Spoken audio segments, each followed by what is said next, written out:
Have you ever been watching an episode of the podcast and wondered what's in the mug? Well, we're really proud to be partnering with the amazing folks at Azahar Roast House, located right here in Lowville, New York.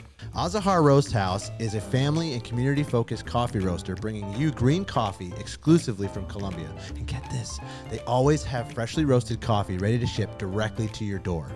You can order now using the link below and in the description. Be sure to check out their subscription page and have amazing coffee automatically shipped to you every month. Again, that's Azahar Roast House, where coffee meets community and growth, which is what this podcast is all about. To learn more, select the link in the description and order today.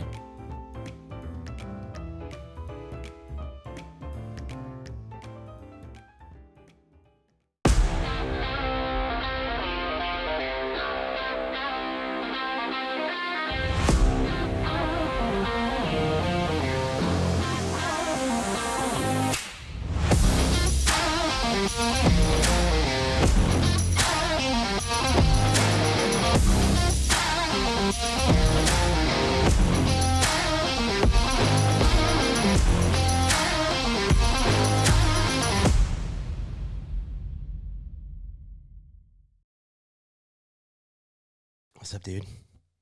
What's up? Welcome again. 4 times. Oh yeah, that's right. This is you're the first 4-timer. Let's go. And the reason is because I love talking to you. So Hey, well, good thing I love talking. maybe that's why I love it so much. Just let you go. Just run with the wind. What I pulled you away from your hunting week, kind of, and it's kind of nice. For people who don't know, like, you own your own business. Yep. And very successful business, and you took like a week off, closed the doors. Yeah, for some R&R. Yeah. So my manager Eric came to me and was like, "Hey, I would really love to take the week off for hunting." Yeah. And in our policy book, like, the guys can take unpaid time anytime they want to, kind of thing. Oh wow, really? Like with advance notice. Yeah. Like, yeah. And I don't really. Yeah, I don't guard that. As long as I have enough time to, like, move the schedule around, I want people to be able to take as much time off as they need to. Anyway, so he came to me. He's like, "Hey, let's do a week off. I would, unpaid kind of thing, and we'll just shut the company down, give everybody the week off, and go hunting." I was like, I love that idea, but I don't think everybody else is going to be on board because they want to make money. Yeah, turns out. Anyway, so he started campaigning for himself, going to all the guys and being like, "Hey, we should totally do this." And then he came to me and was like, "Hey, I have the approval of everybody. Let's do it." So I was like, "Dude, I love that. Dude, I love the idea." How important is that? Like, how important just to have a kind of a separation and a reset? Yeah, I think it's so good. For me specifically, because I own the company, I still am doing a little bit of work. Like, there's some wheels that don't move unless I'm still completing some of the paperwork or doing some of the customer interactions. And we actually have a sub that works for us as well. And that sub is out on a job this week. So I still have to kind of be checking in a little bit. Not the same time commitment that it would be if I was actually, had all the crews going all the time. But so good for me to take some time off and get some hunting in. And I love being outdoors, so it's like fantastic. Yeah. Plus, you can focus on, like, something else besides the mundane daily stuff. Whoa! I just kicked the whole table. How dare you? I just kicked the whole table.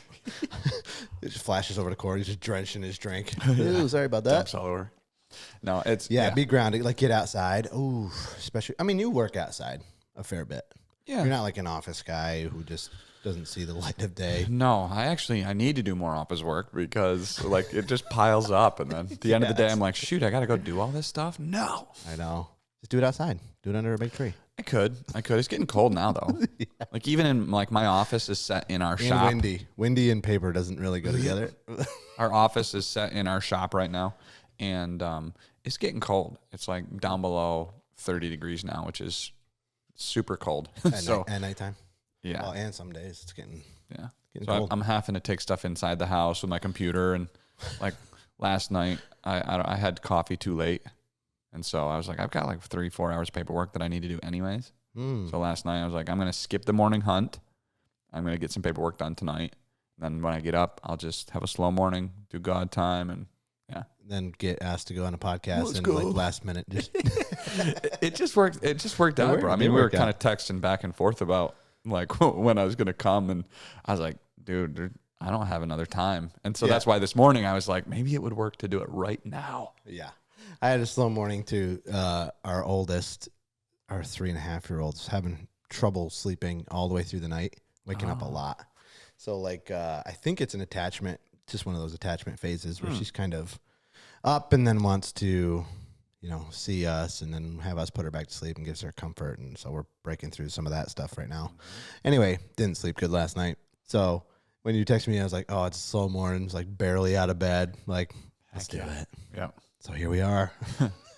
Here we are once again, number 4. Yep. Crazy, dude. I love when you come on. It's like they're just some of my favorite times. So what is new with you, bro? Let's see, new stuff. The business is still doing really well. We've talked about it a few different times, but it's like it's in this interesting place of we hired a sub on, which is really nice. It's an older-ish gentleman who is very capable, can go do jobs on his own, doesn't really need a lot of oversight from me, which is super a blessing for me. Valuable. Very valuable, yeah. Very valuable. He gets paid very well to go and do the jobs because I don't have to manage them really. And that's something that I was definitely looking for, was less responsibility, which no matter what you do, when you have younger guys and a younger crew, like you just have to manage stuff, and customers are very picky a lot of times. Yeah. And so I just have to manage it a bit better, which when you bring somebody in that's been doing it for 30 plus years, they just know how to do it. So it's not like I need to do a lot of quality control. Well, you could also feel like you're stepping on a guy's toes like that has so much experience when you're a little bit newer to the game. Right. Which we talked about, like, hey, would you want to be hired on full time? Would you want to be a sub? Like, what do you want to do? And we kind of both agreed that, hey, let's do a trial run for the next 6 months of just doing sub work. Yep. That way he doesn't have to show up every morning at 6 o'clock and be hired full time and be on a W-2 and all this stuff. It's more, he gets paid really well to kind of do his own thing, but to do a really good job. So yeah. And like he has timelines and stuff too. Sure. Oh yeah. Yeah. I mean, we do all the scheduling together. It's like, hey, you tell me your schedule and I'll set the jobs up for you to be able to go and do. Cool. And then, super good. That sounds like a good dynamic to have. It's a good model. Like I honestly, one of my best friends, he's out in, wherever that place is. Oh, that didn't Michigan. Narrow it down very much. He's out in that place. Place out there. He's out in Michigan. He used to live around here, and Zach Smith is his name, and he worked for me in the beginning of my business. And he went out there and started a handyman business. Basically the same thing. And his business model is a little different. He doesn't have employees as much. He has more subs, and his business is growing, and he's kind of doing just the sub thing, which is it's cool. But that's kind of like a GC.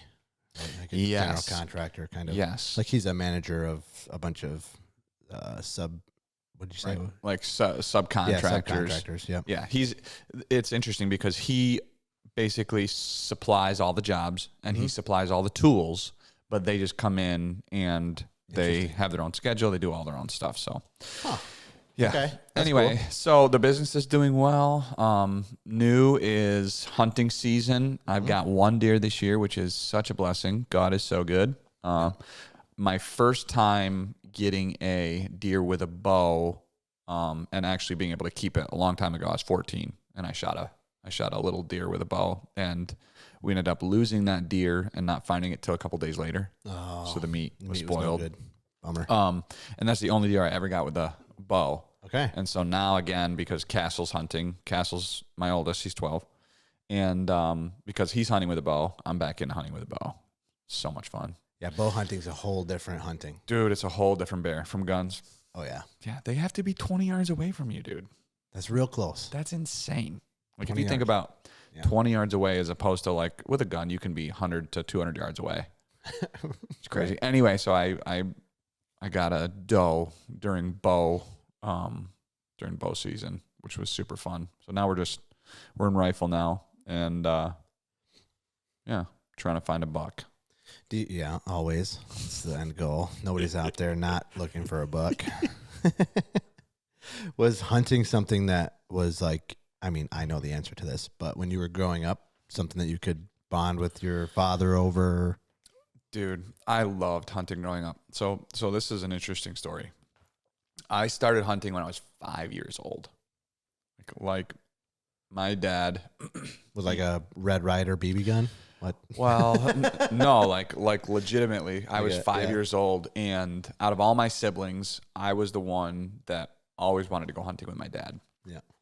And we never got deer, like ever. We never got deer, which was ridiculous because There's deer everywhere. well, I mean, we didn't have a specific place that we could like go and hunt and know we were going to find deer. There was different times where we would have a decent place to hunt, but like I would go with Dad and we would never get anything.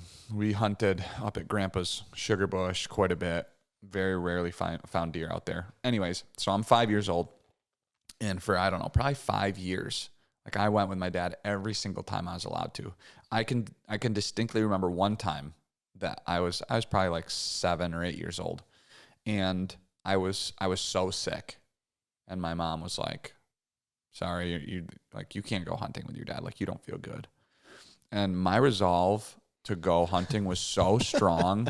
Like I was like so upset and crying because I said, if I don't go this time, this is going to be the one time that Dad gets a deer. Like I'm going to be so upset. And At 5 years old. I think I was like 6 or 7 that time. But he took me out every time that he was willing to take me. I would always go. Mm-hmm. And so we bonded super well over that. And I learned from a very, very young age a lot of discipline. Like I remember one time we were hunting in a doe only zone, and that night 5 bucks came out into our area that we could have shot. Bunch of little like 4-point, 5-point, 6-point, couple spike horns. It was just crazy because I distinctly remember thinking like, it doesn't matter, we can't shoot any of these. Mm-hmm. Like my hunting the conservationists or the just what Dad had taught me was like, if you don't have a tag for it, you don't shoot it. Yeah. Integrity. That's the word. Integrity is so valuable. Like there's not a lot of people that have it these days. And so like I learned integrity from a very young age, and that tied into our hunting experience because there was different times where, we just wouldn't do things because you're not allowed to. It's like, okay, well, I guess I'm not going to do that then. Yeah. What characteristics about hunting have you used throughout your life? Oh man, there is some pretty heavy discipline in hunting, especially bow hunting. So I remember I was hunting over on Mr. Harney's land, Sean Harney. He was on the podcast a little bit ago. I was hunting over on his land on a little piece, and my dad's found a tree for me, and I go up in the tree. We sit down. I sit down in the tree. And I knew the distance that I was allowed to shoot. And the reason that the distance is very important with a bow is because if you shoot farther than what you're supposed to, like you're going to miss, or you're going to hit the deer and it's going to be a bad shot. And you're going to, it's just not an ethical way to do it. So I was allowed to shoot 20 yards, period. That was the longest I could go. And my dad put a little marker out there at 20 yards. Mm-hmm. This, don't you know, this flipping 8-point gigantic buck comes out at 23 yards, just past the marker that I was allowed to shoot. But because of the integrity and because of the discipline that my dad had bred in me for those years and years and years, not doing things that you shouldn't do, and just having super, super good integrity, like I didn't shoot it. And I didn't take that chance because I knew that I needed to have the self-discipline to not do it. So that was super, super cool. I think discipline is an area in all of our lives that we can always be working on, but specifically in the hunting realm, like you have to be so disciplined not to move around a lot. You have to be disciplined to make sure that your equipment is all working. Like there's so many people that they go out and they realize that their muzzleloader's all plugged up because they didn't clean it the year before. You know what I mean? We've experienced that, right? I mean, you had that muzzleloader with Dad for so many years, and then we tried to get it out, and I think that's what I remember anyway. Wasn't it? Wasn't it plugged up? Yeah. So imagine if you had taken that out without like checking on it, having the discipline to go through your equipment. Yeah. Obviously, that's not the case. You didn't take it out, but So I'm sure some people do, and it's like, well, jeepers, now my Yeah. gun's gonna blow up or Yep. something's gonna happen. A couple of things I think you're touching on indirectly, but patience, hello, delayed gratification. Like these are some life lessons that you can learn at 5 years old. Yeah. And they'll just stay with you for a lifetime. I mean, how many times have you gone out and not gotten anything or even saw anything? Oh yeah, tons Right. of times. And Calder, when he was on, Calder Rogie, my brother, he's a big hunter. So he came on and was talking a lot about that. Like, you're going to fail a lot. And every trip is not going to be, fulfilling. And like getting that frame of mind right from the beginning is important. Yeah, I don't know. Like, there are some disciplines and different things that you can do that will teach you a lot. Sports, you can learn a lot in sports. Yep. As a child growing up, those lessons will stay with you forever. Oh yeah. If you let them, of course. Yep. If you have somebody that's willing to teach you. Well, that's a good point. If you have somebody that's willing to teach you those things and walk you through, like, because it's not just an automatic muscle that you have. I mean, first and foremost, it's a fruit of the spirit. Patience is. So that's a good place to start. It's like, well, I need the Spirit of God living inside of me so that I can practice this thing and it can be a fruit of my life, God working through me. But if you don't have somebody that's willing to walk before you, hold you accountable, show you how this works, and then let you practice it, yeah, life's going to be tough. Difficult. You're going to have to learn those lessons probably the hard way. Yep. Also, self-control, another fruit of the Spirit. Yep. 100%. You were just talking about that. Oh, well, the deer's at 23 yards. So I can hard, only dude. shoot 20, and it's a dream buck at the 23. Right. It takes a lot of self-control to not pull the trigger, to not release that arrow. Crazy. Yep. Demetrius Napolitano was on for our last episode 71. yeah. This will be 72. And anybody who hasn't listened to that yet, you got to go and listen to it. So really hard upbringing, foster care pretty much since he was born, dozens and dozens of different homes. And he talked a little bit about how breathing and, mindfulness and breathing really helped him get through a lot of that trauma and those struggles that he never realized were even a thing. Well, if you don't have a father or a mother like teaching you that at a young age, why would you expect somebody who's in their teenage years to know that and change his life? Yep. And I told him right on the podcast, I'm like, you have to understand where people are and be able to know what they're going through or what they've been through to realize that. Because that's something that I talked to my 3-year-old about. Right. Take a deep breath. Relax. Take a deep breath. Wasn't taught that for 20-something years. His first 20-something years of his life. Crazy. The other part that he said, and then I'll leave that episode where it is. You have to listen for sure. But he talked about, instead of asking what's wrong with you, ask what happened to you. Right. That's a great switch. Yeah. For parents, that's a good switch. And everybody's a mixed bag. For parents, for anybody you meet who you think has a problem and you're having a hard time putting yourself in their shoes. Yep. Right. Let me understand why you think this way. Let me understand why you're having this struggle. Yep. Crazy. Yeah, that's an interesting thing that you say, and it leads me to a situation a couple weeks back that happened with the company. We were kind of working through a few different things, and like instead of like when you're confronting somebody about something, instead of just like going in there accusing, guns blazing, all of this stuff, a really, really good like phrasing, and this was something that I was teaching my guys, and I said, instead of going in there guns blazing, like assuming that you already know what happened, why it happened, and how it happened, going in there, and this is a little nugget for everybody. Use this phrase when you're going into a situation. Help me understand why you did this. Mm-hmm. Like, that is not an accusatory statement, but it is very pointed, it's very straightforward, and it is asking for an explanation for the actions that person did. You could use that with your kids. You could use that with a coworker. You could use that with a superior. You could use that with somebody that's working for you, a spouse, yeah, help me understand why you did this, because it's going to do two things. First of all, it's going to make you seem like you're not attacking. And second of all, it's going to give them the opportunity to share what's on their heart and what's on their mind. And when you get to the end of it and they did something wrong, then you can deal with it and figure it out and say, okay, well, let's not do that this way. Let's do it this way. But it's such a diffusing. Bible says a gentle answer turns away wrath. And no matter what you do, if you're in any leadership, in any capacity, you should be gentle in how you lead. Firm and meek, just like Jesus was.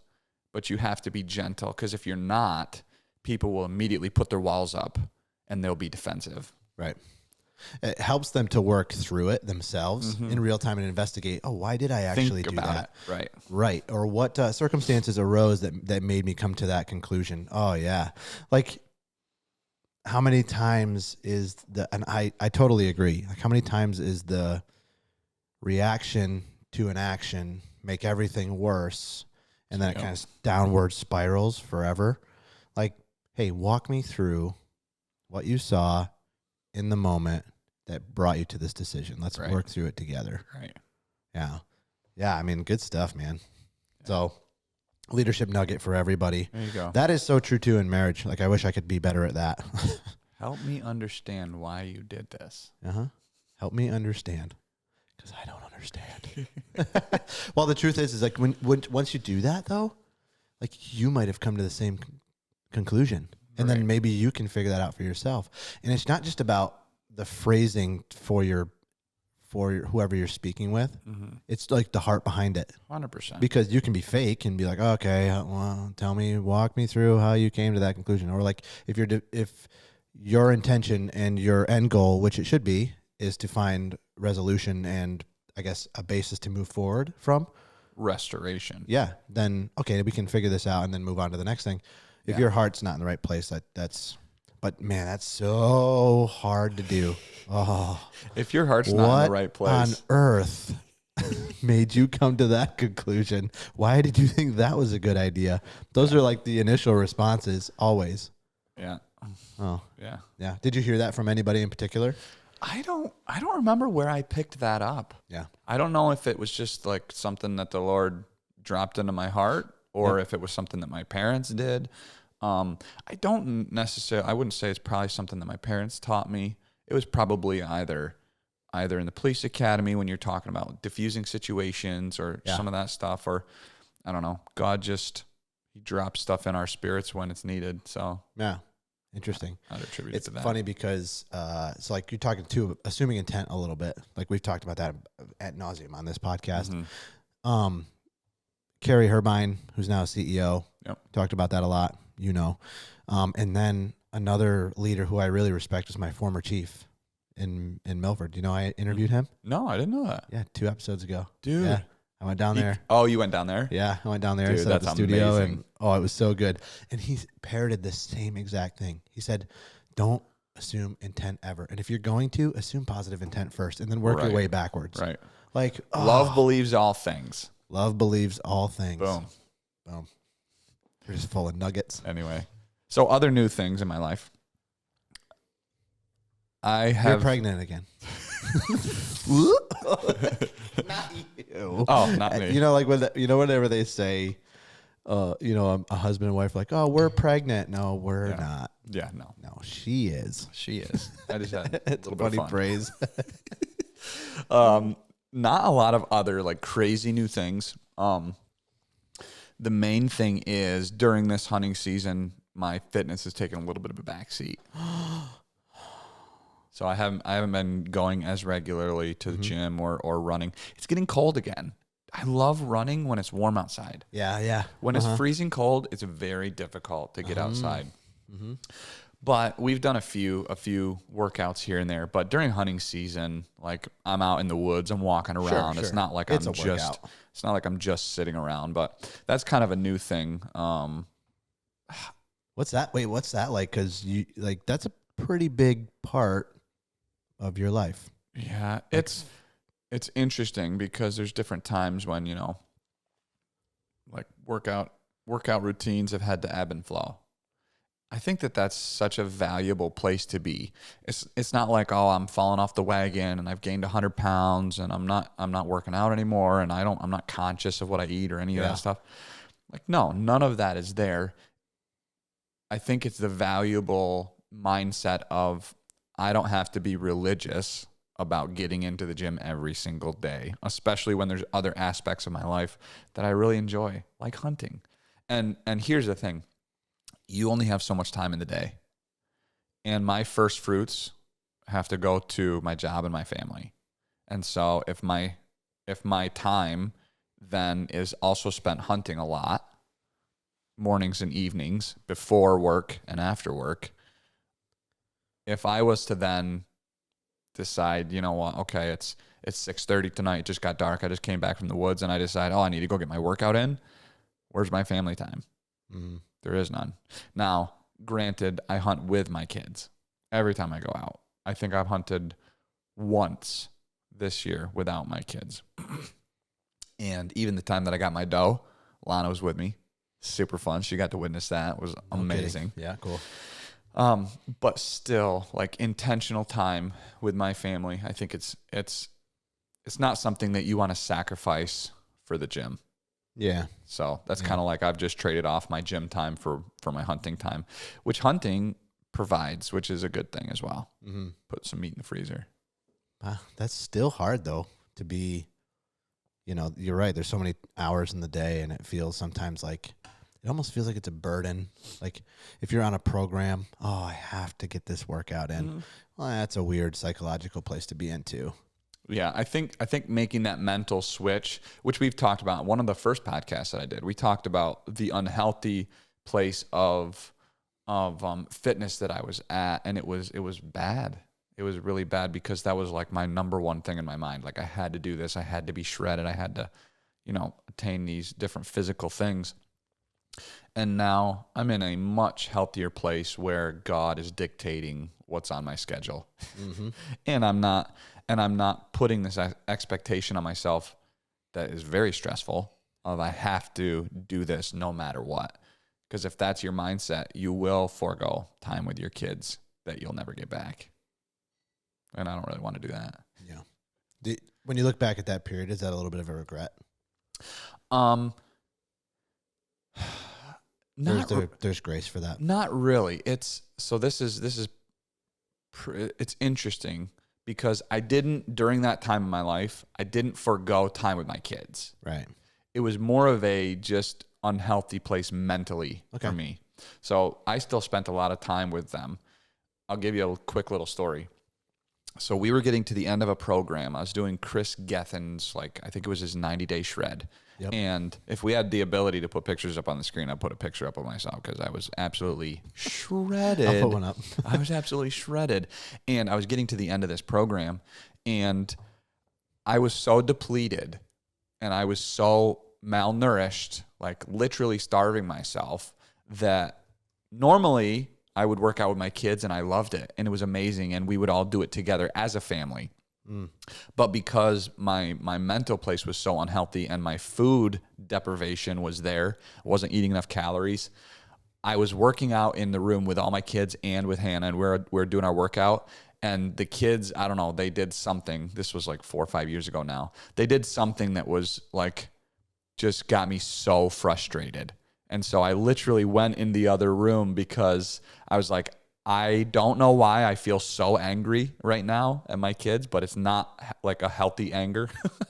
So I need to go in the other room so that I don't do or say something that's going to like be extremely, oh, look at that. It's right up on the screen. Look at that. Jamie pulled it up. That's amazing. There you are, bro. Anyway, so when you get to... Is that the one you're talking about? That's the second one. Yep. There's a previous one. But still, like when you're down in the 6 to 7% body fat and you're starving yourself, it's like, it's crazy. Dude. It looks like two totally different people there, though. Yeah. It's crazy. Super a lot of... it's fun to look back and be like, wow, okay, I achieved something pretty awesome. Yeah. There. Okay, well, here's the other part of that, too, and I kind of wanted to reference is that you have to be able to... be conscious of your health and your, your physical attribute. Like you have to be able to be healthy. Body's a temple of the Holy Spirit, bro. Absolutely. So like that becomes a hard balance then between, I guess what I'm trying to say is that there is a weird balance between prioritizing your fitness and your health long term, especially with that goal in mind, while also staying present in the moment for the things that matter in the moment too. And like that balance is hard because there are whoops, I dropped my pen. There are people who need like that intentionality to like focus on, okay, well, this actually is a priority for me. And maybe taking inventory of your priorities on a regular basis and saying, okay, this stage of my life, this physical nature of my life needs improvement for my health. And how do you then, reshift your priorities in real time has to be done. You did it, like, hey, this is a season of my life. I'm focusing on this, and now maybe not in the most healthy way, but then, okay, I can take a break from that. Like, it's okay. Right. Yeah. And I think it's like that vein of thought, taking inventory is so important. And this is something that's actually come up with one of my good friends recently. We were on a little bit of a like retreat to kind of think about our thoughts and our plans and like the 10-year plan and like what is God doing in our lives, just that kind of thing. And I shared a little bit of wisdom that was given to Hannah and I, and that's to take inventory each year and say like, Lord, we're putting everything on the chopping block. Like what needs to be on our plate and what shouldn't be on our plate. Like anything that you devote your time to. So that might be the gym, that might be your job, that might be a ministry thing, that might be a podcast that you run. You know what I mean? Like everything that you devote your time to, and then taking all of that, writing it all down and saying, okay, God, is there anything here that shouldn't be here? Playing video games. I was thinking about earlier when you just were talking about taking inventory. And if I set up this scenario, if you're trying to choose what things to add or what things to take away, if there's things that you're doing in your life that don't benefit anything, like long-term benefits, and one of the things that I don't rag on people a lot, but is video games or the television. If you're sitting in front of a television and you're like, well, I'm not interested in going to the gym, and you're overweight and you really should be thinking about your health, and you have time to sit in front of a screen, like that's one of the things that you should probably reprioritize your time, because like what is a screen going to do for you? Either video games, Facebook, TikTok, YouTube. If it's not feeding you or feeding somebody else spiritually, emotionally, physically, and all it's doing is taking your attention away from something that you really should be spending your time doing, it's probably something that should get cut. And I don't know. I've never been a big screen guy or video games guy. Like it's just, I don't see a lot of value in it. And we used to play Halo back in the day. Oh yeah. Shout out. Halo. And Halo 2 though. Halo 2. And here's the thing, GOAT. like I think we played that maybe once a week. What about the Lord of the Rings one? Remember that? That was fun. Boom, boom, boom. Dude, that was a lot of fun. That was when we were definitely young. I think we were 14, 15. Yeah. But yeah, so we played on a much smaller scale. Well, there was a group of friends that were playing every night. Right. Like 2 to 6 hours, till 2 a.m. And granted, I know that at that time they were young and that kind of thing. But if you're in your 30s and you can't pull yourself away from your video games, you've got kids, or you have health issues, or you're not spending time with the Lord, you need to reprioritize. Put all that stuff on the chopping block and just say, okay, I'm done letting something else dictate my life. Right. That's hard to do. It is. There's also a spiritual, I think, and mental element to some of that too, because there's actually a pop culture phrase right now that's circulating. It's called brain rot. So like it's just when you kind of just sit numbingly and just doom scroll social media. Dude, I just heard that term the other day. Somebody said doom scroll to me, and I was like, I have no idea what that means. Another pop culture thing. They said it's when you just scroll through just to waste social time, media spend or something. time, and then people will start to use it as like, well, I need this. This is like This is my release. My decompress my time. decompression. Yeah. Which is, if you've ever been involved in any of that, like even playing video games, like you get done with your video games, and you're like, well, I just kind of wasted that time. Like, yeah, it was fun maybe and at the moment, but yeah, I guess when you're growing up as a kid, it's a little bit different. You know, like some of the stuff you're talking about isn't quite as, like, you don't have a family, you don't have a job. And that's like, where your physical fitness is probably in a lot better shape. prioritizing is what I think is important for a young person who has all this time Right. to devote to different things. Like, you can do that. But then as soon as you have a wife and children and a job Yep. and things that are actually truly important, ministry, Yeah. once you have all those things, if you put those all on your plate, that's going to take up 95% of your time. And if you start adding in things that don't benefit, that's when there's problems. Like video games or lots of television, or, you know, there's been different times, and I'm guilty of this too. There's been different times in our lives, like in the beginning of Hannah and I's marriage, like we watched so much Netflix, Okay. like tons of Netflix, like, but we didn't have any kids, and Yeah. we had a lot of time to just get to know each other and hang out. And I think at the time I was only working 25 hours a week. So we had a lot of extra time. We did a lot of working out then too. But like, that's the difference is, I think when you look through and you reprioritize, you bring those things on the chopping block a couple times a year. We do it once a year. It's like, it's good. You can realize, okay, I've got some of these things on the plate that should go. Yeah. So, yeah. Do you look back on those, like at the time, taking stock in the time you had and your priorities that you had? Do you look back on that time watching Netflix with your wife when you were getting kind of to know each other as like fun? Was it yeah. good? Yeah. We talked a lot. Yeah. We still communicate a lot. Like, we talk about everything, and which I love. And it's mainly like she does a lot of the talking. I would say I do a lot of listening, but I also add in my thoughts and opinions.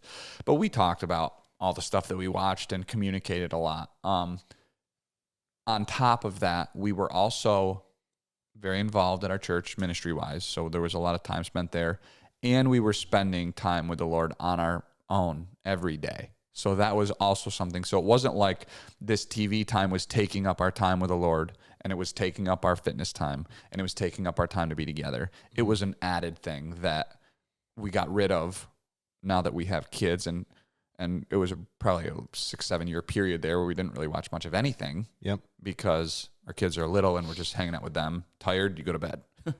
Now it's coming. Right. Now it's coming full circle where my kids love screens and they love to watch things and they love to do stuff. And so now it's like a balance of finding a few things that they enjoy watching, that we enjoy watching, that we can do together, but also curbing and saying, okay, well, we can't just every night watch, YouTube videos. Yeah. Like, that's not healthy. So doing that, because it can be easy to just sit down at the end of the day.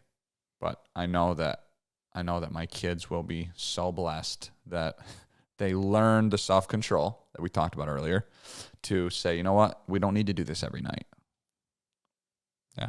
Yeah, you're breaking habitual, dependencies on certain things that aren't fulfilling. Yeah, for sure. Anywho, I had a question about that. Shoot, what was it? I've mentioned a couple times on here, like, I really think that this generation, our generation, is going to be the first one that has to deal with screens in a way more intentional manner. Like, yeah, they're everywhere. There's 3 of 4. You got your phone in here? it's something 4 or 5 of them over in there. this room. 6. And is that something that you like? You just said you kind of take into account, but like, is it a personality thing? Is it somebody who's maybe more drawn into addiction, which is also a personality trait? There's more addictive personalities. Yeah, there's so much. Like, I say, number one, you have to be led by the Spirit. If you're not praying for your kids and getting wisdom from the Lord on each individual one and how to teach them and train them, train up a child in the way they should go, and when they're old, they won't depart from it. If you don't have a specific plan for each one of your kids moving forward in their lives and what they're bent towards, all those things, it could be a wayward situation very quickly. If you're not intentional with training them in the way that they should go, it could be dangerous. Each one of my kids has different bents towards different things, different propensities. You can't just cut off every screen. You can't just say, okay, we're not going to do any of this stuff. I mean, maybe you could if you lived out in Alaska and you never had any friends and you didn't have any screens and you lived like a homesteader. That would maybe be possible. And I don't know, just kind of sounds nice a little bit. Yeah, it does. But I don't think that that's practical for where the Lord has us. So for us, Hannah and I, we are very intentional to be present in the teaching how to have self-control, how to have good habits, how to look at what's wisdom. Like one of the things that we do, pornography is so prevalent. And I think that if we looked at statistics, I think that it starts around the ages of like 9 to maybe 11, where children, both male and females, are being introduced to pornography. They have access to it based on their phones. You can get it on YouTube. You can get it on Google Images. You can get it on pop-ups, whatever. So for us, one of the things that we have instituted is that they are not allowed to have their devices, which their devices are just my old phones. Wait, they're still like active? Like you can... They're active. You can get on the internet with them. Oh, okay, like an iPod, like an old iPod. Just like an old iPod. Oh man, we're dating ourselves. People aren't even going to know in 10 years what an iPod was. I know. It's How crazy. crazy is that, dude? Crazy. We thought that was like the next big thing. It was at the time, but anyway, Yeah, so for my kids, like they're not allowed to take those up at the end of the day and have them there around bedtime. They're just not allowed to. It's just something that's not wisdom. And so we monitor that and we teach them that and we explain to them why this is not good. And like all of my children know what pornography is. I have an 8-year-old all the way up to a 12-year-old. They all know that if you see naked pictures of people, that's not good. It's not healthy. And that's something that more than just explaining the, oh, don't look at naked pictures thing, like they need to know in this day and age when they're being introduced at 8 years old, they need to know what's the procedure if this does happen. You know what I mean? First of all, that there's no condemnation in Christ and that they can always come if they even did get tempted and they search something, they could always just come and confess and everything's all good. But to know that, okay, if somebody shows you this, because that's how I was introduced to pornography. Somebody showed it to me. Thank you, Jesus. It's not been a struggle for me, but I didn't go to my parents right away and tell them. Like they kind of asked us and I said, yeah, I saw it one time. And so it was all good. But the kids, I think, need to have a plan of, okay, if you do see it, here's the procedure and explaining to them what it is, being upfront, forthright, and just our kids get bombarded every day, all day long with this stuff. And I know, especially if you have kids that are going to school who are around other kids that are not believers, who do all have cell phones, which I think a law just got passed about cell phones in school. I think it did, yeah. But in New York State. Regardless, if you have friends, you know, you're going to be exposed to that stuff. You're going to be talking about that stuff. So I think being proactive with your kids and just talking through that stuff and having a plan for them to know that here's what happens if you come in contact with it, and making it be something that's a bit more nonchalant and not this big, huge, crazy, like, yeah. Just makes it so they don't have to feel like this is a big deal. Right. Even though it is a big deal, you know, and as they grow, you know, if they were to struggle with it, then yeah, it becomes a bigger deal. It can take a grip, but if they just know early on that, you know, this is something to stay away from, no different than stealing somebody's car. Yep. You know, if you're tempted in it, you just talk about it, bring it into the light and say, hey, you know, I need some help with this. So, but as far as kids and screens, like, I think it's super important to keep a watchful eye and to know, like, each one of my kids is different. Yeah. So I will watch Castle differently than I would watch Cruz, or differently than I watch Lana, or differently than I would watch Sky, because I know the different propensities to that stuff. Yeah. So, well, you don't know that unless you really pay attention to your kids. Yep. Like, you need to know their ins and outs and how they operate and how they function to certain stimulus, to certain situations. Yep. Like, Right. Whoa, that's a good challenge. for Right. You people. gotta be watching to learn them well enough to know, okay, what are their downfalls? And what are their strengths? Because you can play into their strengths and you can help them in their weakness. Like that's what we're there for as parents, to play into our kids' strengths and to help them in their weakness. Like, so good. Yeah.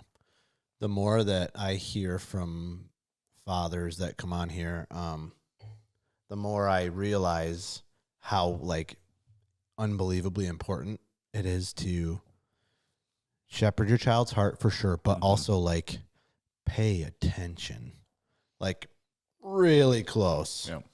And when Tyson was on one time, he was like, I know, I can see when humility is brought out in one of my kids. 100%. Like I can see maybe one has a harder time getting to that place and the other one gets there like right away. And like, well, the disciplinary action or the consequences are different for both of those things. Right. And doesn't look fair, but it's not about fair. It's about knowing where they're at and meeting them where their strengths are and where their weaknesses are. That's really good. Yep. 100%. Pay attention. A lot of people don't pay attention to their kids. Most people don't pay attention to their kids. Yeah. Unfortunately. Yep. And kids want to be loved. They want to know that their parent is watching. They want to know what the guidelines are. Yep. We are created to be within boundaries. We're not created to just run wild everywheres. Although there is a book that talks about the wildness of a man's heart. That's a little different. Wild at heart. Wild at heart. Yep. John Aldridge. Yep. Even though like that's talking about something a little bit different, but children want to know where the boundaries. Yeah. And they want to be able to know that, okay, if I push this boundary, like I'm going to have a discipline here. Like they need that. It's actually security for them to know that someone loves me enough, cares about me enough to tell me no. It's the psyche of a child. I think it's the way God created it. Yeah. Pretty interesting. Yeah. Okay. Before moving on, we have to talk about taking inventory. This is hilarious. This is hilarious part of where my life is. And I never thought that I would ever say this. Last night, my wife and I had the opportunity for a date night. I know, right? What is that? What is that?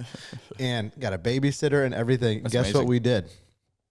What? Took inventory of our closet instead. Like at home, like your actual closet? Yeah, all the girls were here being babysat. We were here and we were in the closet amazing. cleaning and like getting rid of stuff. It just so hilarious. I never thought I would ever say that. Oh, date night, we're gonna clean the closet that's been accumulating garbage for 4 years. How good does it feel to have it cleaned out? Feels amazing. Our bedroom is so nice right now. But we did talk about like, okay, next year in the fall, we're going to do it again. And it's kind of like a metaphor for what you're talking about. It does feel good when your priorities are in order and things cleaned up. Yep. It gives you opportunity to live in truth. Because if you had never cleaned out your closet before and you go up to your room and you look over there and you're like, yeah, that's great. Like it's fine. It doesn't need any help.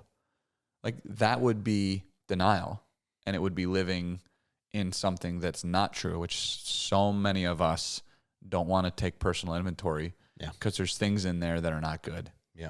And when we do it, it's like, okay. It's also hard to throw things away. Yeah. Yeah, because we become attached, even to the bad stuff.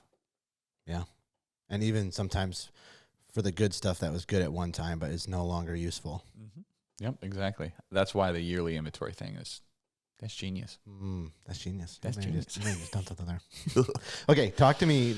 I don't know if people would know this, and I don't know how much you want to talk about it, but you were in law enforcement. We've never talked about this. Yeah, I don't think we have really much. Yeah. Can you tell us, okay, well, how long were you in law enforcement? Almost 6 years. Okay, almost 6 years. And almost the same amount that you were. Yeah. Right? What were you, 6.5? No, because I kept 5.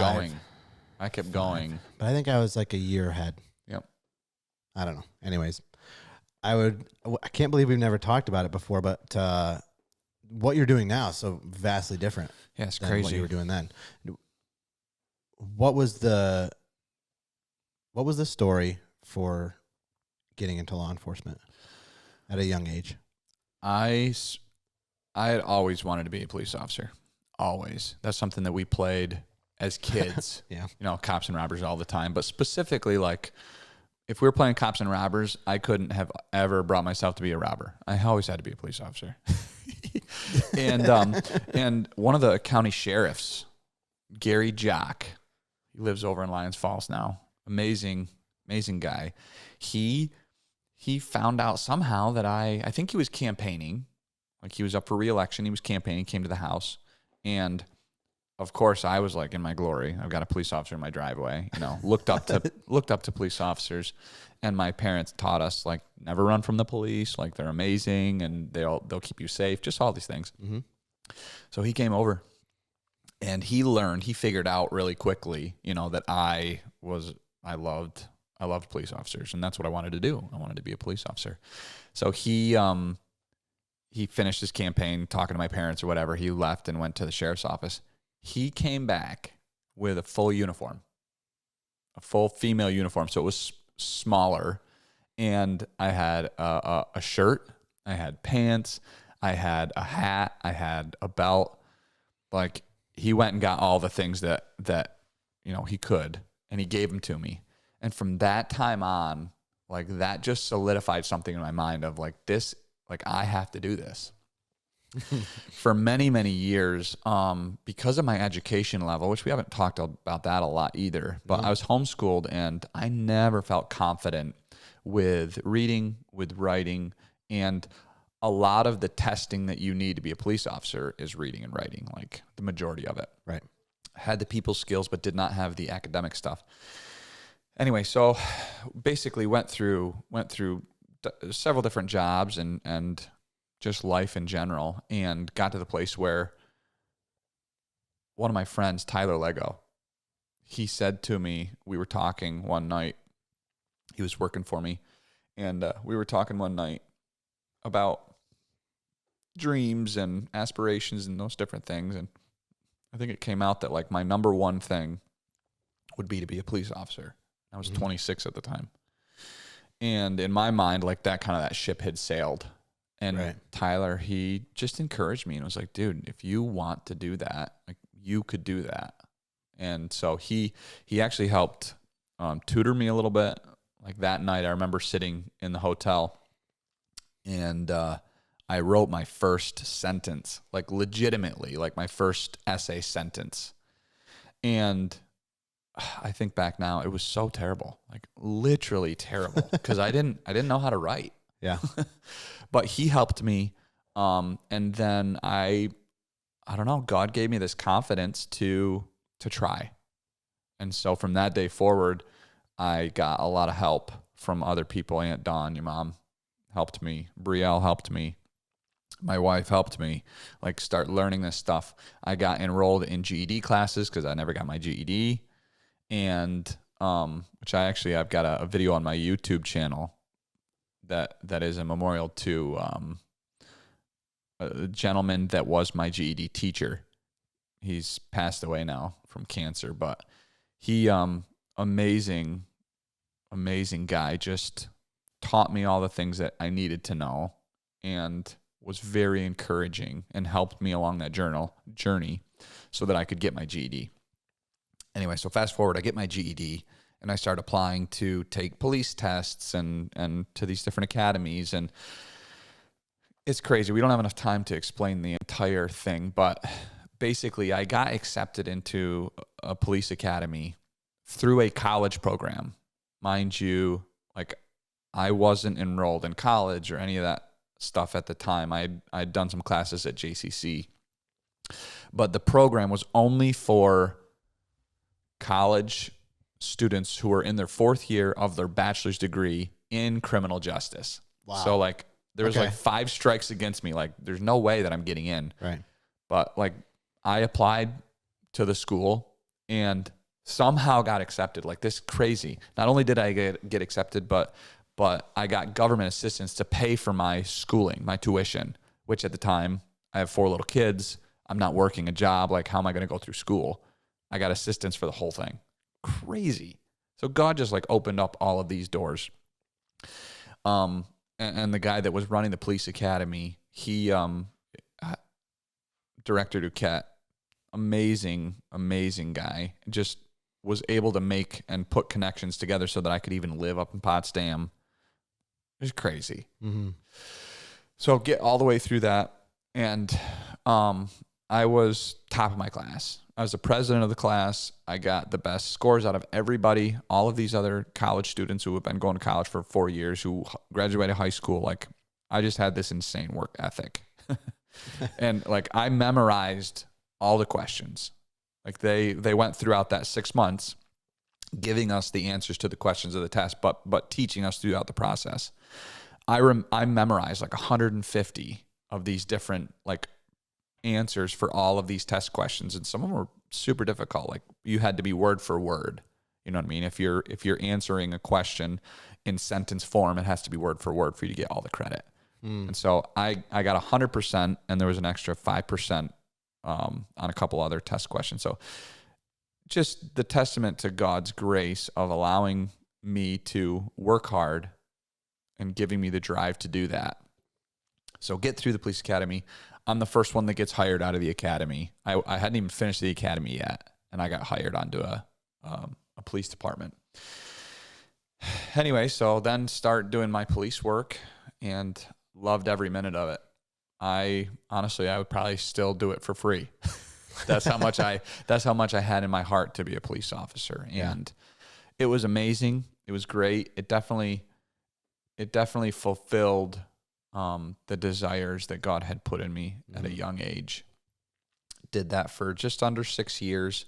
And yeah, there was a few different things that made it so I ended the career and ended up leaving the police department. That was not a fun transition out, and wasn't necessarily my first choice. Mm-hmm.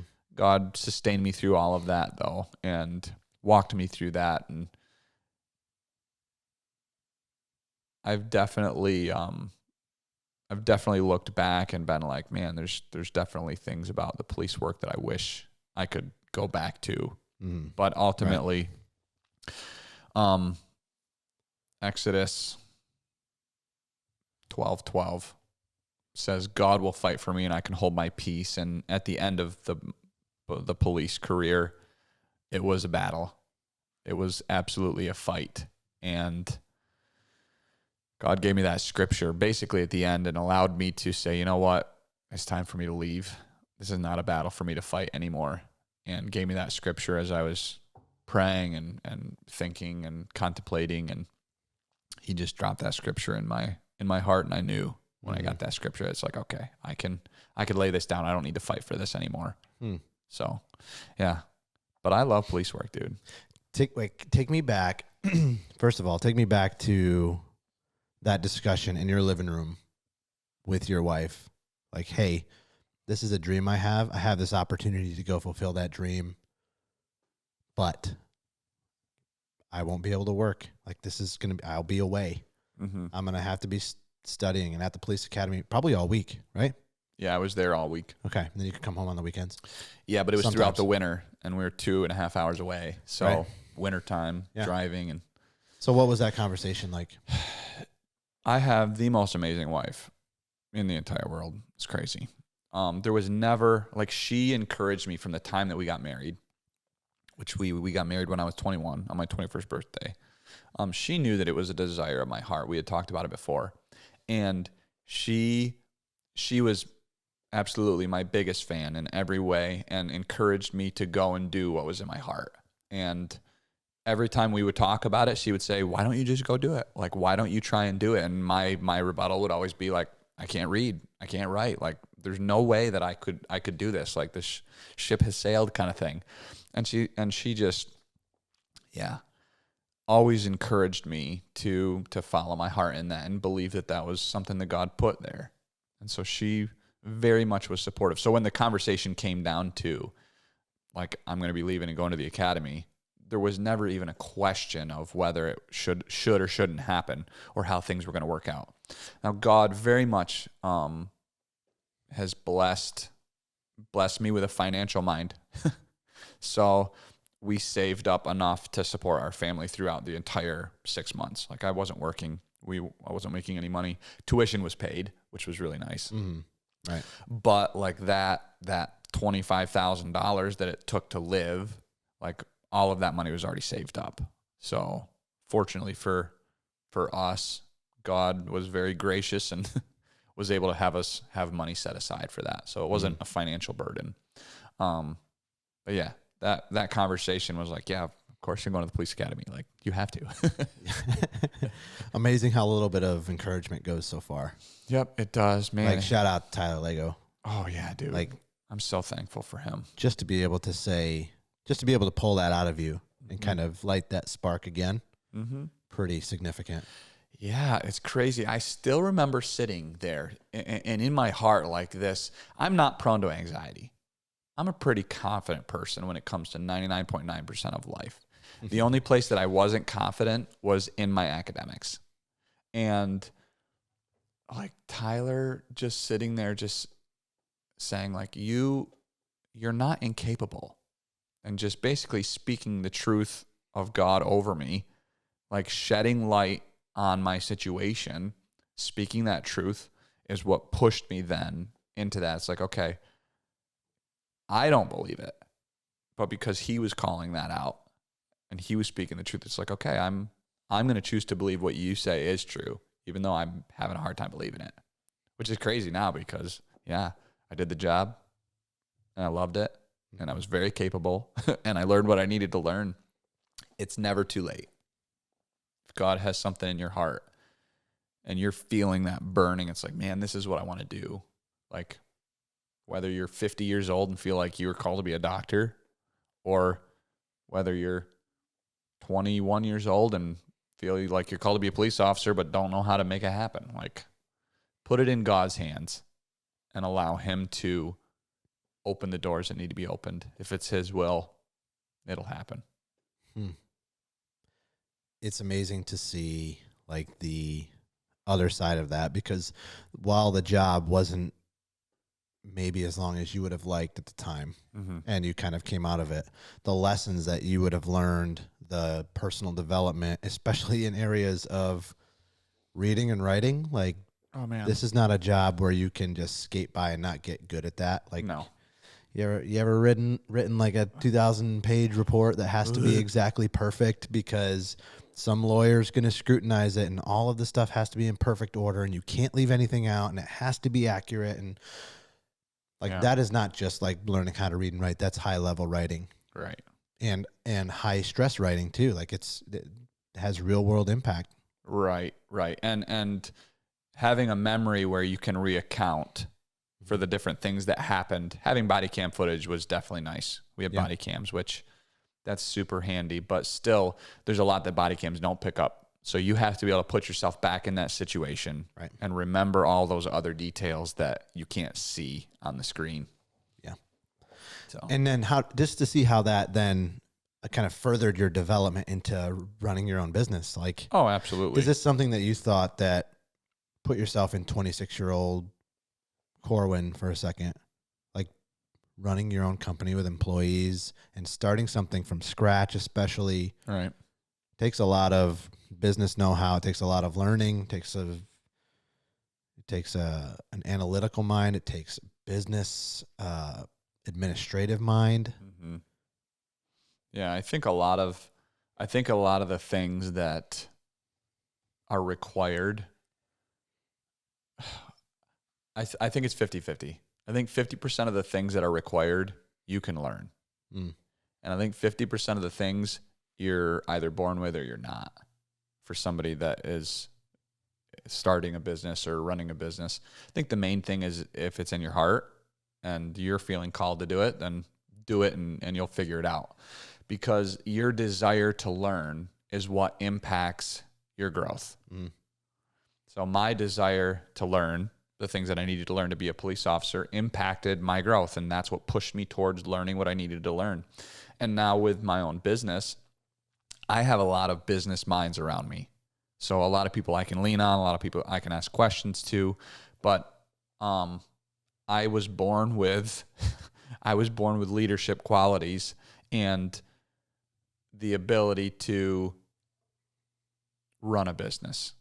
Now, am I 100% good at it? Not necessarily. I make mistakes and things happen, but I do think that for me, like a lot of my ability is God-given gifting. So I get to lean on that pretty heavily. But there's lots of things like I've had to, the other 50% of it, I think I've had to learn and I've had to get good at, and I've had to make mistakes and be like, I'm not going to do that again. Or, one thing I thought when I started a business that I would be like amazing at leadership and like people would just want to follow me just because. And I'm realizing that there's a lot more to getting somebody to do what you want them to do rather than just telling them one time. Mm-hmm. Like I think about in 1st and 2nd Samuel, David, like his leadership qualities were amazing. The Bible talks a lot about how his men loved him and that's why they followed him. And so in my brain, I'm like, well, jeepers, if I can just get my guys to love me, then they'll follow me. Which, yes, but there's still other aspects of that I think probably the Bible doesn't talk about. And David had to do things that assisted in that learning, assisted in that love. And so that's the interesting thing for me. It's like, yeah, there's a lot of different things I think that I have qualities in, but there's other areas that it's like, wow, I'm clueless and I need guidance. I need help. And that's the other side of it is I can go to people and get advice. I can ask for help. Evan was on the podcast a little while back. He's amazing. And he's done a lot to help the business grow and automate stuff. But he has a lot of wisdom when it comes to people and how to operate and how to treat them and how to train them. So he's somebody that I lean on quite a bit for wisdom. It's just like, hey, what do you think about this situation? Or what do you think about that situation? And yeah, surrounding yourself with people that are wise will make you more wise. Pretty sure that's in the Bible. Sure is. What is one thing, and we'll start to wrap up because you got to get out of here. But what is one thing that law enforcement taught you that was maybe unexpected? I think one thing, I'm going to share 2 things. That's not, you can't. I have to. I said one. This is my show. Stop. Get out of here. Okay, go ahead. 2 things then. One of the things that happened when I was in police work is the things that I was arresting people for started in my mind to become less of a big deal. Mm-hmm. Like there's this numbing factor that happens when you see it every day. That's like, yeah, she slapped you. It's a harassment. Like, why is this such a big deal to you? And so with that, knowing that each person is experiencing something, every time they pick up the phone and call 911, they're experiencing something that you can't, as a police officer, negate or poo-poo. That was one thing that I learned that I wasn't really expecting to become numb to crime. Well, and then how that kind of shuts you off from the human aspect of meeting that person where they're at.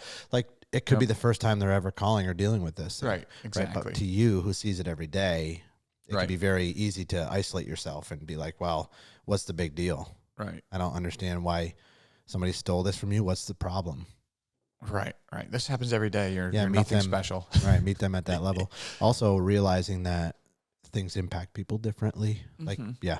Okay. Yeah. So that was one thing. Like I had to work at continuing to have compassion and not become numb to illegal activity. That was one thing I was not expecting when I first went into police work.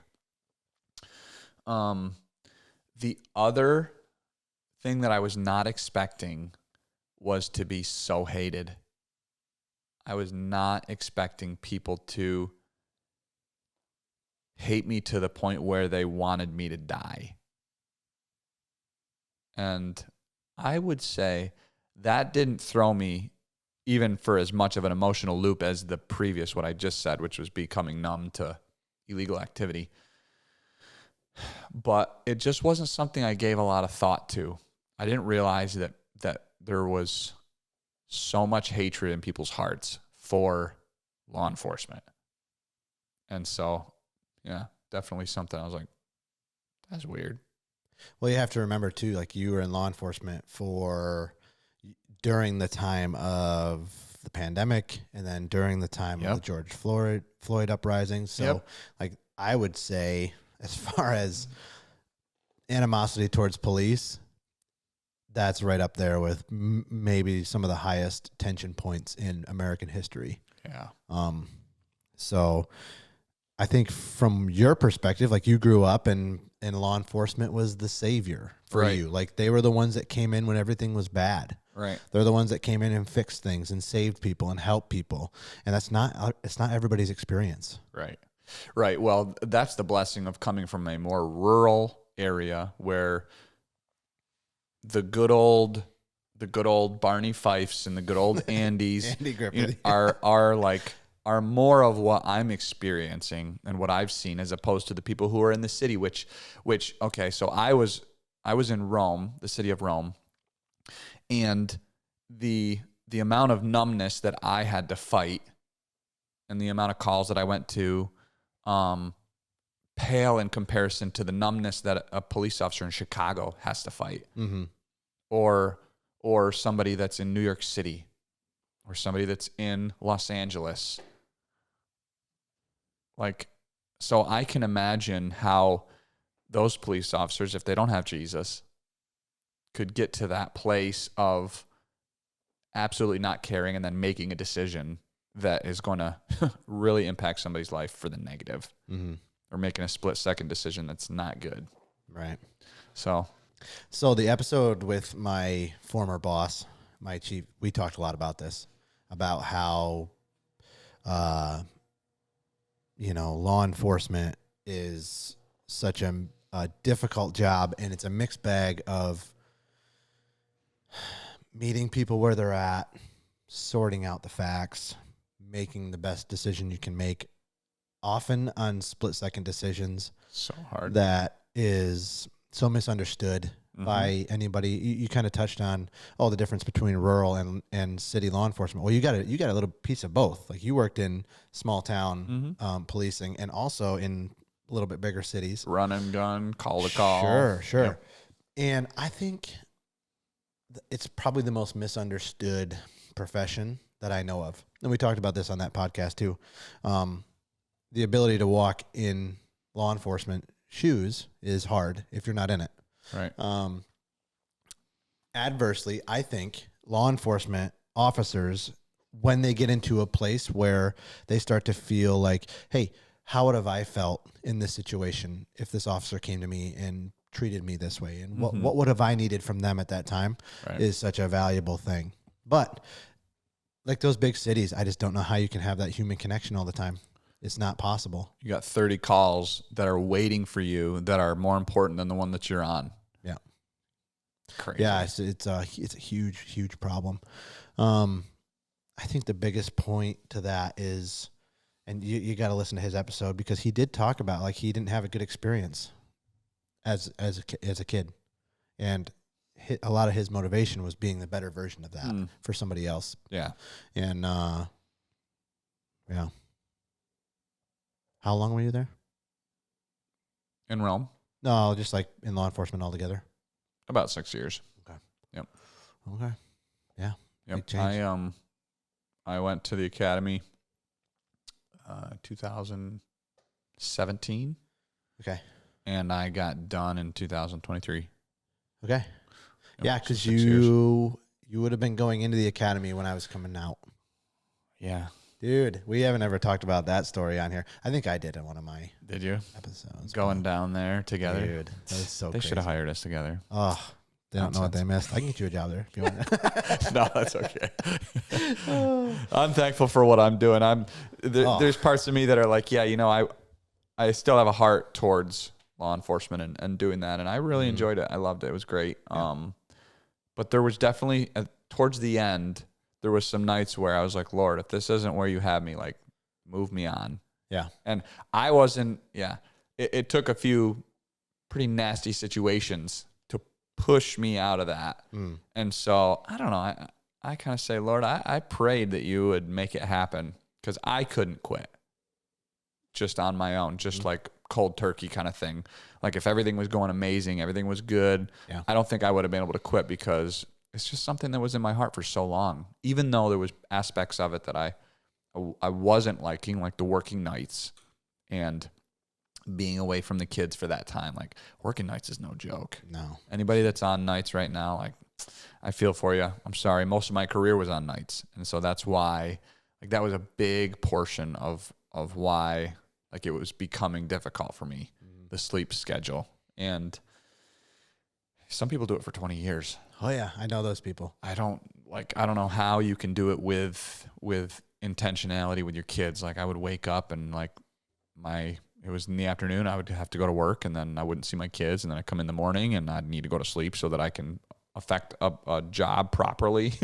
Yeah. And then my kids would be awake all day and then it would just like constantly going. And then weekends, every other weekend, you get the weekend off, but still like it takes 2 days to recycle from your sleep. Yeah, no kidding. So you get 1 day every 2 weeks where you're actually rested and like spending the normal day. Giving your children 100%. Yep. Which for me was like, nah, I need to give my children 100% every day. Yeah. Yeah. Being pushed to go through some harder things like you had to go through to get to a place where you're like, okay, like if this actually isn't for me and I'm meant to be doing something else for a different time, make it happen. And then being okay with that, like that's a hard place to be too. I miss tons about the job. Like I miss the guys. I miss the city. I miss the calls. There's a lot that I do miss. There's stuff that I don't. And a lot of it would be like what you're saying, the crazy hours, the weird days off. The nights are like, it's just like you said, we run a 5-2, which is like, if you're working nights on a 5-2 and your off day, you're supposed to reverse your sleep cycle so that you can then reverse it back to go to work in 2 days. No. Not going to happen. You'll just be tired all the time. Yep. And but I know guys who do it. Still do it. Yep. And will do it for decades. Lord, give them grace. Oh, yeah. Give them some rest. Yeah. Dude, I love the part that you talked about. Like, a lot of times before something good comes on the other side, you have to go through something to kind of polish you, stretch you, get you to the next phase. Purify your heart. Yeah, right. But also, like, get to a place where you're comfortable saying, even if this is just for a season, even if this is just for a time. Wilbur's there was on. He talked about moving around country to country to country to country, right? And how that was hard for them and their family. But then to be, saying, for a time such as this is where I am. Yep. I'm firmly rooted here until it's time for me to move on. Yeah. Like that can be a hard thing to do when it's something that you love. So a lot of learning. Absolutely. Last topic of conversation. Take it away. Okay. So running. Just real quick. I took a year off from heavy training, lifting, which I absolutely love. It's great. Yep. It's good for your body. Right. Always incorporate it in, to competitively run. So that's what we talked about, I think, on our last podcast or the podcast before. I was kind of saying, hey, I'm taking a year off and I'm running. And my final analysis is don't do that. Yeah. No, actually, I'm super thankful. This is one thing I'll say. If you want to be elite at anything, don't have expectations to get elite in a year. My expectations were pretty high, and I had a coach and everything. And I devoted a lot of time to becoming more elite.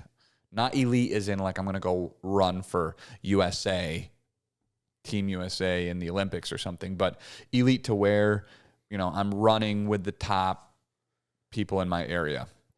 So I'll give a quick synopsis. This is what happened. So I ran, I think probably 8-9 months, and I got hurt. I hurt one of my legs, pulled some stuff, and I continued to kind of push through, but I rested, and I got hurt right at the beginning of my season, like right in April. Which is not the best time to get hurt. No. So I had worked I worked all fall of 2024. Okay. All winter of 2025, all spring of 2025, and then I got hurt right before a race in May. So I got hurt to the point where for a week I couldn't walk.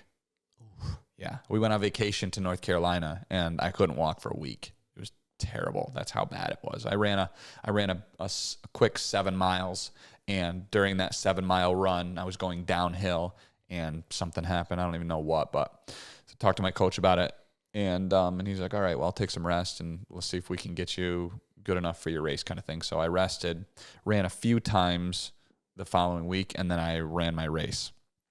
So my first race of the season was the Thousand Islands 10K, which was good. But even of the morning, I got up and I had pain in my knee, and I was like, this sucks. Like, I'm gonna go run it. Like, I'm gonna go do it, but I am not 100%. I won the race. I got first place. What? Which was amazing.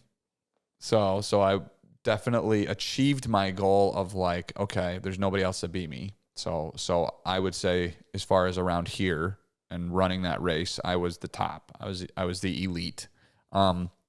However, I ran again, I think 2 months later, and my training for about 2 months, just like I went into this like spiral of like hurting myself, like slowly coming back, getting back into it, getting my mileage back up, and then like basically the same thing happening. And so I think I ran 3 different races over the course of the summer, and I did pretty well in my other races. I did not get first like I did at the Thousand Islands 10K, but all of those other races were basically, they were trying to pull from what I had previously done as far as work, because I wasn't able to build upon anything once I did that 10K in April. So definitely unfortunate, because I really wanted to do well for the whole summer. But I went out, I got the W on that first one. Yep. And now I'm kind of like, okay, it is an unrealistic expectation to take a year and be basically at the top. Right. For that entire season. Yeah. Like, it takes, I think, some people probably 3, 4, 5 years of slow, constant training to get there. Sure. Which I'm thankful that I took the year to run. And I do love running. I still enjoy it. And when everything feels like I just don't want to go to the gym right now, so much easier to throw a pair of running shoes on and go for a nice like 7:45 to 8 minute pace, and just get in your rhythm and go and sweat and put in a few miles. It's good. But yeah, that's the wrap up of what we talked about last time. That's right. Well, you said you ran an easy 7-8 miles and my head exploded. So really? How far is a 10K? A 10K is you're talking like speed racing. You're not talking 6.2. like marathon running. No. 6.2 miles. What mile per minute? I think I ran, it was just above 6. 6 miles a minute. Yep. That's really fast. Yeah. That's almost a sprint. If you can it's hard to get like sub 5 minute mile, right? Yep. So that's 6 minute mile for 6 miles. That's like you're getting into the D1 sports. Okay. They run 5 minute miles. Yep. They run sub. Oh. Yep. Below 6 in the upper 5s. Maybe you can teach me how to run. They say run slow to get fast. Like it's all about building up your mileage and doing it at a pace where your body. So what I did, I built up my mileage probably too fast. Yeah. And my workload, my body wasn't able to sustain that workload because I hadn't been taking years to build up my mileage. Okay. I built up my mileage over like a 4-month period. Right. Do you know how many miles in that year you ran? Gosh, I don't know. Do you have it logged? It's logged. I don't know how many though. Oh, I would be interested to know that. Yep. Yeah, because I run like a mile, and I'm like, I'm toast. I was running on average like 25 to like I think 30, maybe 35 miles a week. Okay. Which my coach, when we sat down and talked about it, he basically said, listen, D1 athletes are running 70 plus miles per week, and they're in that like 540 range for mile time. Wow. Because that's kind of what I was shooting for. I wanted to get into like the upper fives. Right. And he just said, I don't want to shoot your dreams down, but you want to be healthy and you want to be a good dad to your kids. Like, yeah, if you want to run 70 miles a week, you're not going to be able to spend time with your family the way that you want to. So he was just, Nick Hall is his name. Awesome. Love that guy.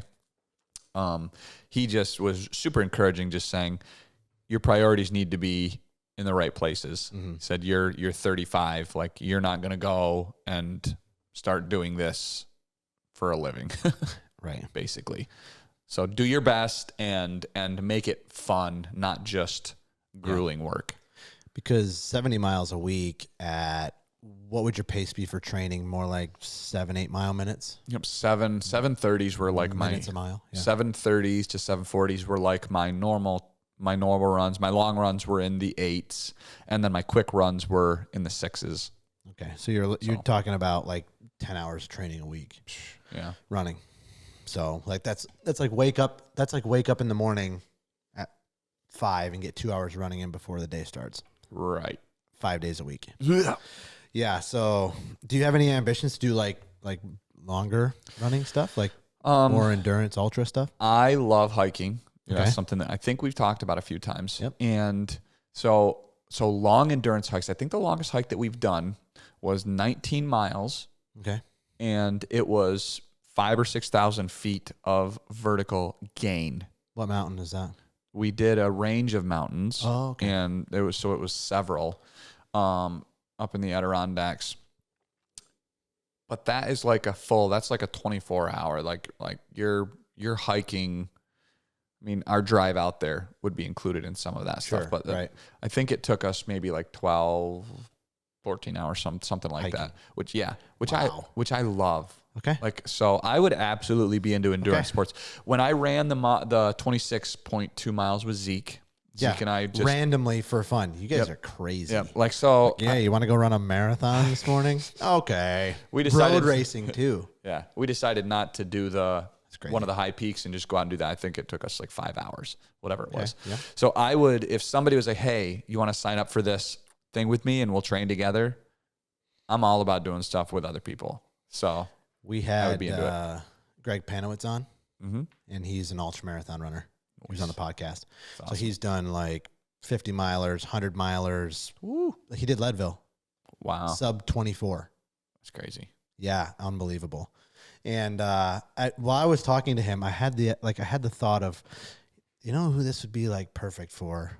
You, because you have like the endurance, the discipline, the training, like base. Yeah, you've got the base. You seem to just be able to run forever without stopping. You like hiking, which is a lot of ultras are not running. It's hiking and speed walking and especially at some of those elevations. I'm like, dude, you should get into that. I think it'd be fun to do it. Yeah. I don't know if I would be able to did you do a 50K or a 10K Spartan race? You did, right? Yeah. Okay. Yep, that was super fun. Okay. I love incorporating races with like hiking and vertical. It will, if you've never done like super high vert with your running, like it is a different type of bird, different type of bear, different type of beast. Yeah. Elevation, the air quality, air thickness. Goodness. Yeah. Yep. It's crazy. Start running and then add some vertical and you're just like, oh, I thought I was fit. Turns out I'm not. No.